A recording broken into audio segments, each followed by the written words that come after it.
that is all of you found that is the response is starting after some time in this scope. Do you remember? And I specifically mentioned that is why these things is happening.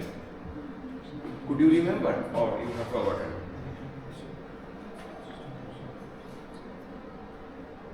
Once again you can do the same thing. That is, if you directly use the unit step block, unit step input block, and if you run the simulation, you will see that it will start after 1 second. Why? Because the inbuilt unit step block which MATLAB Simulink provides, it has a delay time of 1 second. This is the delay time, TD.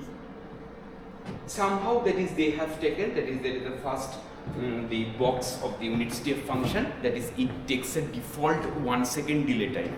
So that's why if you don't don't force it to go to 0, it definitely the simulation will start after 1 second.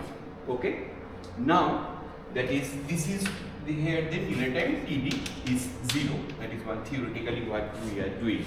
Now suppose that is here, this is the thing which you said, that is if we forcefully delay the input by some time, then what will be the effect on the output? Time invariant means that is if we delay the original output by the same time, and if it becomes identical with the delayed response, then we call it as a linear time invariant system. Time invariant system. So here the same thing, suppose this is 1 second. Now all of you please look into the board.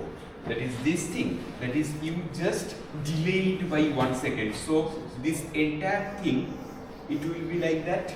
So now is it identical to this one? Yes, it is identical. If it becomes identical to this one, then it would be called a time invariant system.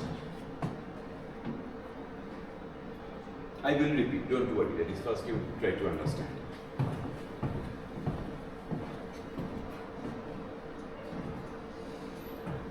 So to be identical, it's just the fact like for in both the trajectories, all the points should be have the same values. Then we can say it is identical, right? So only the time variable that is would be that it would start counting after 1 second. Okay. So in the hand drawing, I am not able to draw exactly the same, but if you draw it on the graph and if you shift, then they will be identical. So what is the concept? That is the same system. That is, if you now test the system subjected to UT,